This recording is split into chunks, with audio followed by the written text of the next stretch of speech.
నమస్తే. నేను మీ సారథి రమేష్. ప్రియమైన విద్యార్థి మిత్రులారా, మనము చాలా సులభమైన రీతిలో ఆంగ్ల వ్యాకరణం నేర్చుకుంటున్నామమ్మా. ఇంతకు మొదలు నౌను, ప్రొనౌను, అడ్జెక్టివ్ ఈ 3 అయ్యాయమ్మా. నౌను, ప్రొనౌను ఇవి చాలా ఇంపార్టెంట్ అని చెప్పాను. ఎందుకంటే అవి కర్తగా, కర్మగా మనం ఉపయోగిస్తాము. అలాగే విశేషణం కూడా చాలా ఇంపార్టెంటే. ఎందుకంటే అది నౌన్‌ని కానీ, ప్రొనౌన్‌ని కానీ వర్ణిస్తుంది. ఇప్పుడు మనం నేర్చుకోబోయే verb this is the most important అమ్మా. ఇది చాలా చాలా ముఖ్యమైనది. చాలా చాలా ఇంపార్టెంట్. వెరీ వెరీ ఇంపార్టెంట్ అమ్మా. గుర్తుంచుకోండి. ఒకటే చెప్తానమ్మా. వర్బ్ అంటే మన బ్యాక్ బోన్ వెన్నెముక లాంటిదమ్మా. Verb is the backbone of the sentence. Verb గనక లేకపోతే సెంటెన్స్‌లో ఆ సెంటెన్స్ నిలబడదమ్మా. సెంటెన్స్‌కి అర్థమే రాదు. సెంటెన్స్‌కి అర్థమే ఉండదు. ఈ వర్బ్‌తోనే సెంటెన్స్ లేదా మనం మాట్లాడిన మాటలు ప్రెజెంట్ టెన్స్‌లో మాట్లాడుతున్నామా, పాస్ట్ టెన్స్‌లో మాట్లాడుతున్నామా, ఫ్యూచర్ టెన్స్‌లో మాట్లాడుతున్నామా, ఇది దేని గురించి తెలుస్తుందా మనకి? ఈ వర్బేనమ్మా. వర్బ్ ఉంటేనే టెన్స్ తెలుస్తుంది. వర్బ్ లేకపోతే టెన్స్ ఏందో అర్థం కాదమ్మా. So my dear friends, please pay your attention. ఈ వర్బ్‌కి మీ అటెన్షన్ ఇవ్వండమ్మా. ఇది చాలా ఇంపార్టెంట్. ఇది ఒకటే మోడల్ చెప్పాను. ఇది సెంటెన్స్‌లో వెన్నెముక లాంటిది. ఎవరైతే ఈ వీడియోని ఫస్ట్ టైం చూస్తున్నారో వారు దయచేసి ప్లేలిస్ట్‌లోకి వెళ్ళి పార్ట్స్ ఆఫ్ స్పీచ్ ఈ టాపిక్ మనం స్టార్టింగ్‌లో తీసుకున్నామా. పార్ట్స్ ఆఫ్ స్పీచ్‌లో వర్బ్ అంటే ఏంటి, వర్బ్ డెఫినేషన్ మనం తీసుకున్నాము అక్కడ. అయినా వన్స్ అగైన్ ఇంకోసారి చెప్తాను వర్బ్ అంటే ఏంటో. Verb is a word which shows action or state of the noun or pronoun. అంటే నామవాచకం యొక్క లేదా సర్వనామం యొక్క యాక్షన్ అంటే కార్యాన్ని, పనిని లేదా స్థితిని తెలిపే పదాన్ని క్రియ అంటామమ్మా మనము. క్రియ అంటే యాక్షన్ తెలుపుతుందమ్మా అది. వెల్ లెట్స్ సి, చూద్దామమ్మా మరి వర్బ్ అంటే ఏంటో. వర్బ్, క్రియ, క్లాసిఫికేషన్ అండ్ కైండ్స్. వర్గీకరణము మరియు రకములు. చూద్దామమ్మా. ఫస్ట్ మొదటిది ట్రాన్సిటివ్ వర్బ్ అమ్మా. ట్రాన్సిటివ్ వర్బ్ సకర్మక క్రియ. అంటే ఏ సెంటెన్స్లోనైతే ఆబ్జెక్ట్ ఉంటుందో, ఏ వర్బ్కి అయితే ఆబ్జెక్ట్ వస్తుందో దాన్ని ట్రాన్సిటివ్ వర్బ్ అంటామమ్మా. అర్థమైందా? ఇంకోసారి చెప్పమంటారా? వెల్, ఇప్పుడు మనము సెంటెన్స్ రాసేటప్పుడు కర్త, క్రియ, కర్మ. మన తెలుగులోనేమో కర్త, కర్మ, క్రియ ఉంటుందమ్మా. అదే ఆంగ్లంలోకి వస్తే కర్త, క్రియ, కర్మ ఉంటుంది. అయితే కొన్ని వాక్యాలు కేవలం కర్త, క్రియతోనే ముగిసిపోతాయమ్మా. అవి సెంటెన్స్ అవుతాయి. కొన్ని వాక్యాలు కర్త, క్రియ, కర్మ 3 ఉంటాయమ్మా దాంట్లో. అయితే ఈ ట్రాన్సిటివ్ వర్బ్ సకర్మక క్రియ అంటే ఆ సెంటెన్స్లో వర్బ్ తర్వాత ఆబ్జెక్ట్ ఉంటుందమ్మా. క్రియ తర్వాత ఆబ్జెక్ట్ అంటే కర్మ ఉంటుందమ్మా. That is called transitive verb. ఇక రెండవది వచ్చమ్మా ఇంట్రాన్సిటివ్ వర్బ్, అకర్మక క్రియ. అంటే ఆ వర్బ్కి కర్మ ఉండదు, దాన్ని ఇంట్రాన్సిటివ్ వర్బ్ అంటాం. ఇక మూడవది వచ్చమ్మా వర్బ్స్ ఆఫ్ ఇన్కంప్లీట్ ప్రెడికేషన్, అసంపూర్ణ క్రియ. కొన్ని క్రియలు అసంపూర్ణంగా ఉంటాయి. ఆ క్రియల తర్వాత కొన్ని పదాల్ని రాస్తేనే ఆ క్రియలు పూర్తవుతాయి అమ్మా. వాటిని వర్బ్స్ ఆఫ్ ఇన్కంప్లీట్ ప్రెడికేషన్ అంటారమ్మా. సో వెల్, ఒక్కో దాని గురించి వివరంగా చెప్తానమ్మా. ట్రాన్సిటివ్ వర్బ్ అంటే ఏమిటి, ఇంట్రాన్సిటివ్ అంటే ఏమిటి, వర్బ్స్ ఆఫ్ ఇన్కంప్లీట్ ప్రెడికేషన్ అంటే ఏమిటి, ఇవన్నీ మనము డీటెయిల్గా చూద్దామమ్మా. Well, so the first one transitive verb. ఇప్పుడే చెప్పానమ్మా, ఇంకోసారి చెప్తాను.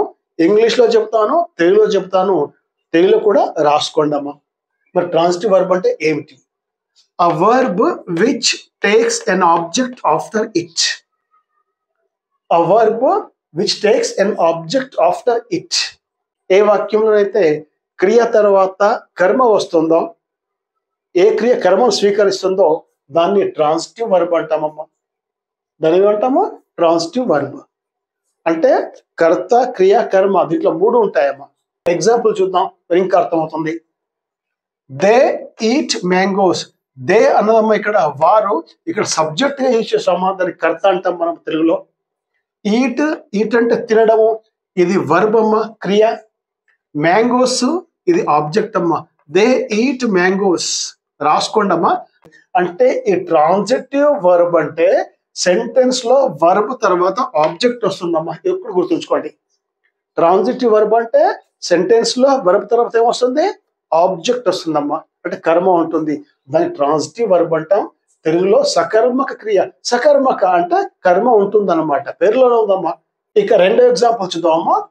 She sent an email. దీంట్లో షీ సబ్జెక్ట్ అమ్మా, సెంట్ వర్బ్, ఎన్ ఈమెయిల్ అనేది ఆబ్జెక్ట్. అంటే షీ కర్త, సెంట్ క్రియ, ఎన్ ఈమెయిల్ కర్మ అమ్మ. సో దీంట్లో కూడా సెంట్ ఏదైతే ఉందో ఈ క్రియ, ఇది కూడా ట్రాన్సిటివ్ వర్బ్ ఏనమ్మా. ఎందుకంటే దీని తర్వాత ఎన్ ఈమెయిల్ ఇది ఆబ్జెక్ట్ వచ్చిందమ్మా, కర్మ వచ్చింది. వెల్, ఇది బహుశా ట్రాన్సిటివ్ వర్బ్ అర్థమైంది అనుకుంటాను. ఒక అర్థం కాకపోతే కామెంట్ బాక్స్ లో పెట్టండి అమ్మా, మళ్ళీ నేను డీటెయిల్ గా చెప్తాను. ఇక రెండవది వచ్చి ఇంట్రాన్సిటివ్ వర్బ్ అమ్మ, అకర్మక క్రియ. ఈ అకర్మక క్రియ అంటే ఏంటి చూద్దాం. ఇక్కడ a verb which doesn't take an object after it. ఏ క్రియ తర్వాత ఆబ్జెక్ట్ కర్మ అయితే రాదో దాన్ని ఇంట్రాన్సిటివ్ వర్బ్ అంటామమ్మా. ఏ క్రియ తర్వాత ఆబ్జెక్ట్ అంటే కర్మ ఉండదో దాన్ని ఏమంటాము? ఇంట్రాన్సిటివ్ వర్బ్ లేదా అకర్మక క్రియ అంటామమ్మా. సో ఎగ్జాంపుల్ చూద్దాం. ఇక్కడ ఎగ్జాంపుల్ నెంబర్ 1 చూడండి అమ్మా. Birds fly. బర్డ్స్ ఫ్లై, పక్షులు ఎగురుతాయమ్మా. ఈ ఫ్లై అన్నది ఇంట్రాన్సిటివ్ వర్బ్. ఎందుకంటే దీని తర్వాత కర్మ లేదమ్మా, ఆబ్జెక్ట్ లేదు. ఏం లేదు ఇక్కడ? ఆబ్జెక్ట్ లేదమ్మా. ఫ్లై తర్వాత ఆబ్జెక్ట్ లేదు. ఇక మీకేమైనా డౌట్ వస్తుందేమో, సార్ మరి birds fly in the sky అంటారు కదా. వెల్, మీ డౌట్ నిజమే, మీకు వచ్చిన అనుమానము నిజమే. Birds fly in the sky అంటే అమ్మా, ఇన్ ద స్కై అన్నది ఆబ్జెక్ట్ కాదమ్మా. ఇన్ ద స్కై అంటే అది ఆబ్జెక్ట్ కాదు, అది అడ్వర్బ్ లో వస్తుందమ్మా. ఎప్పుడైతే నేను ఫ్రేజెస్ చెప్తానో అప్పుడు ఇవి డీటెయిల్స్ గా చెప్తాను. ఆబ్జెక్ట్ అంటే ఏంటి, అడ్వర్బ్స్ అంటే ఏంటి అవి. సో ఇక్కడ బర్డ్స్ ఫ్లై, ఫ్లై అనున్నది ఏదమ్మా? ఇది ఇంట్రాన్సిటివ్ వర్బ్ అమ్మా. ఫ్లై అనేది అకర్మక క్రియ. ఇంకో ఎగ్జాంపుల్ అమ్మా. Fish swim. Fish swim. మళ్ళీ మీరు అంటారు, sir fish swim in water అంటారు. వెల్, ఇన్ వాటర్ ఇక్కడ ఆబ్జెక్ట్ కాదమ్మా. ఇన్ వాటర్ అనేది ఆబ్జెక్ట్ కాదు. వెల్, అర్థమైందా? రైట్ అమ్మా. So transitive verb and intransitive verb. ఇక్కడ కొన్ని ఎగ్జాంప్షన్స్ ఉన్నాయి. నోట్ 1, ఫస్ట్ నోట్ ఇక్కడ ఏముందమ్మా? Some verbs take 2 objects, i.e. Direct object and indirect object. Such verbs are called ditransitive verbs. Ditransitive, di అంటే రెండమ్మా, ట్రాన్సిటివ్ అంటే సకర్మకాలు. అంటే ఈ సెంటెన్స్ ఏతుందో సమ్ వర్బ్స్ టేక్ 2 ఆబ్జెక్ట్స్. కొన్ని క్రియల తర్వాత 2 ఆబ్జెక్ట్స్ వస్తాయమ్మా. ఆబ్జెక్ట్స్ 2. ఇప్పుడు మనం ఫస్ట్ రాసిన సెంటెన్స్ లోనేమో దే ఈట్ మ్యాంగోస్. మ్యాంగోస్ ఒకటే ఆబ్జెక్ట్ ఉందమ్మా ఇక్కడ. ఇక she sent an email. An email ఇది ఒకటే ఆబ్జెక్ట్ అమ్మా. కానీ కొన్ని క్రియల తర్వాత 2 ఆబ్జెక్ట్స్ వస్తాయి. ఎప్పుడైతే 2 ఆబ్జెక్ట్స్ వస్తాయో అప్పుడు ఒక ఆబ్జెక్ట్ కి డైరెక్ట్ ఆబ్జెక్ట్ అంటామమ్మా, ఇంకో దానికి ఇండైరెక్ట్ ఆబ్జెక్ట్ అంటాం. ఏమంటాము? Direct object, indirect object. So ఈ విధంగా కొన్ని సెంటెన్స్ లో కొన్ని వర్బ్స్ తర్వాత 2 ఆబ్జెక్ట్స్ ఉంటాయమ్మా. అయితే ఆ వర్బ్స్ ఏవైతే ఉంటాయో such verbs are called ditransitive verbs. అంటే ఏ వర్బ్ తర్వాతనైతే ఏ సెంటెన్స్ లోనైతే 2 ఆబ్జెక్ట్స్ ఉంటాయో ఆ వర్బ్ కి మనం ఏమంటాము? డైట్రాన్సిటివ్. ట్రాన్సిటివ్ అంటే అమ్మా ఇక్కడ సకర్మకము, డై అంటే 2 అమ్మా ఇక్కడ. So that is called ditransitive. ఇక ఎగ్జాంపుల్ చెప్తానమ్మా, ఇంకా క్లియర్ అవుతుంది మీకు. ఇక్కడ ఎగ్జాంపుల్ చూడండి అమ్మా. I teach you English grammar. ఇదేనమ్మా నేను చేసే పని మీకు చెప్తున్నాను ఇప్పుడు. I teach you English grammar. ఏం చెప్తున్నామా? I teach. ఇక్కడ ఐ అంటే నేను, ఈ సబ్జెక్ట్ అమ్మా. ఇక్కడ ఐ అన్నది ఇది సబ్జెక్టు, టీచ్ వర్బ్, యూ అంటే మీరమ్మా. యూ అంటే మీరు, ఇంగ్లీష్ గ్రామర్ అంటే ఇప్పుడు నేర్పుతున్నాం అంటే. So I teach you English grammar. మరి దీంట్లో డైరెక్ట్ ఆబ్జెక్ట్ ఏది, ఇండైరెక్ట్ ఆబ్జెక్ట్ ఏది? సో మై డియర్ ఫ్రెండ్స్, దీంట్లో ఇంగ్లీష్ గ్రామర్ అనేది డైరెక్ట్ ఆబ్జెక్ట్ అమ్మా. ఇది డీకో రాశాను ఇక్కడ. ఇక మీరు, ఐ టీచ్ యూ మిమ్మల్ని, మీకు, ఇది ఇండైరెక్ట్ ఆబ్జెక్ట్ అమ్మా. ఇది IDO అమ్మా, ఇది ఇండైరెక్ట్ ఆబ్జెక్ట్. ఇక టీచ్ అన్నది డైట్రాన్సిటివ్ వర్బ్ అమ్మా. ఇంకో ఎగ్జాంపుల్ చూద్దాం. Second example. She gave me a book.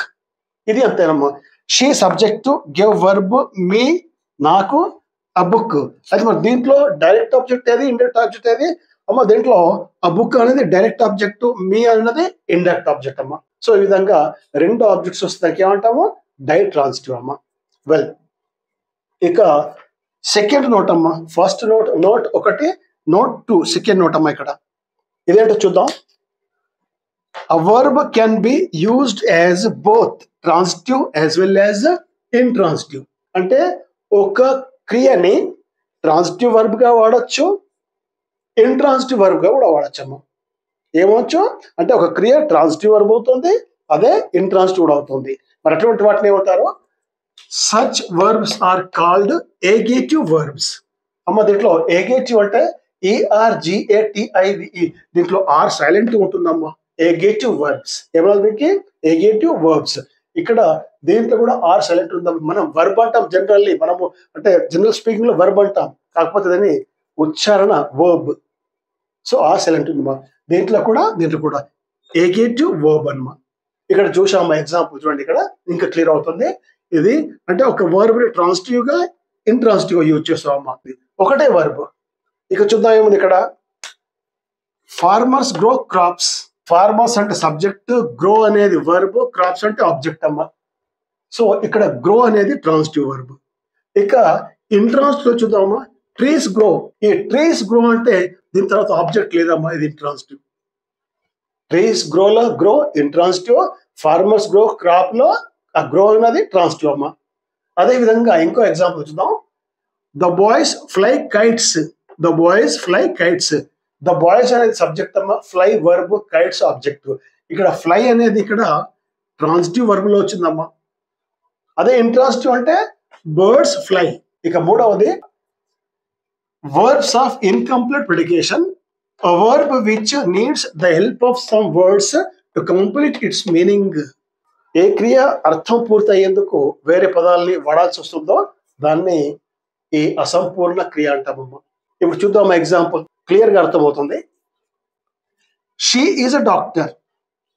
దీంట్లో వర్బ్స్ ఆఫ్ ఇన్కంప్లీట్ ప్రిడికేషన్ లో అంటే ఆ వర్బ్ తర్వాత కొన్ని వర్డ్స్ కావాలమ్మా, అయితే అది మీనింగ్ పూర్తవుతుంది. అది ఎగ్జాంపుల్ ఏం చూసాం ఇక్కడ. She is a doctor. She అనేది ఇక్కడ సబ్జెక్ట్ అమ్మా, ఈజ్ అనేది వర్బ్ అమ్మా, స్థితిని తెలుపుతుంది అన్నమాట. ఈజ్ అనేది వర్బ్. సపోజ్ ఈ సెంటెన్స్ లో డాక్టర్ కనుక లేదనుకోండి, ఈ డాక్టర్ కనుక లేదనుకోండి, షీ ఈజ్ అర్థం పూర్తి కాలేదమ్మా అది. So she is a doctor. ఈ ఈజ్ అనేది ఇక్కడ వర్బ్స్ ఆఫ్ ఇన్కంప్లీట్ ప్రిడికేషన్, అసంపూర్ణ క్రియలో వస్తాయమ్మా. అది అంటే వాటి తర్వాత ఒక కాంప్లిమెంట్ కంపల్సరీ కావాలి, లేదా వాటి తర్వాత ఓ వర్డ్ కంపల్సరీ ఉండాలమ్మా, అప్పుడే అది దాని మీనింగ్ అవుతుంది. Next farmers looked unhappy. Farmers looked, ఈ లుక్డ్ తర్వాత అన్హ్యాపీ వచ్చిందమ్మా.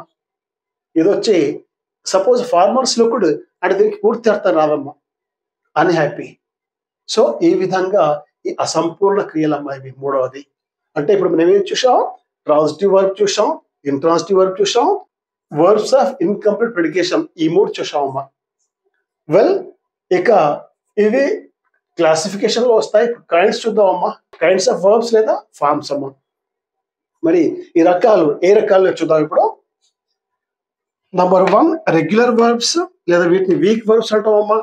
నెంబర్ 2 ఇర్రెగ్యులర్ వర్బ్స్, వీటిని strong verbs అంటామమ్మా.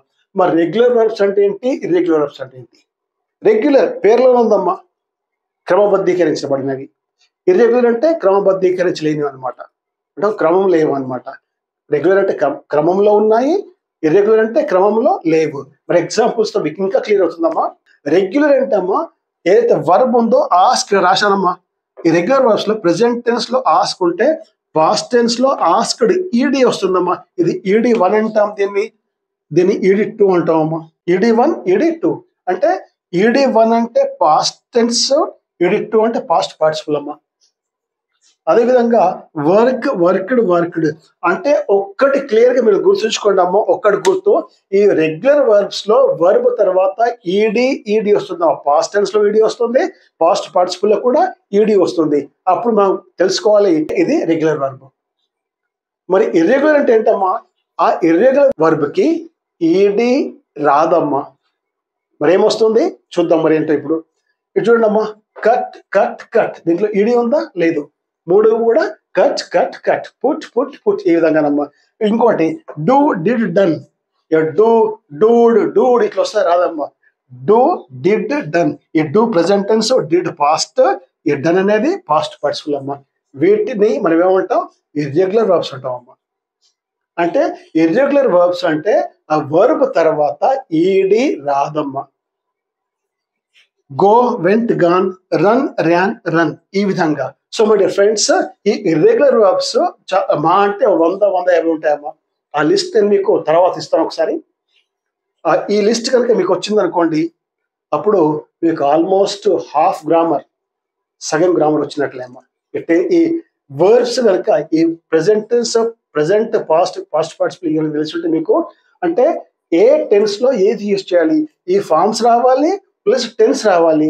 You can speak English అమ్మా. ఇంగ్లీష్ మాట్లాడడం ఏం కష్టం కాదు. వెల్ మై డియర్ స్టూడెంట్స్, ఇంతటితో ఈ క్లాస్లో ఆగుదామమ్మా. బహుశా మీకు అర్థమైంది అనుకుంటాను వర్బ్ అంటే ఏంటో. ఇంకోసారి చెప్తున్నాను, verb is the most important topic in English grammar అమ్మా. సో ఇంతటితో మేము ఇక్కడ ఆగుదామమ్మా. నెక్స్ట్ క్లాస్లో ఇంకో టాపిక్తో మళ్ళీ కలుద్దాం. అంతవరకు all the best, take care.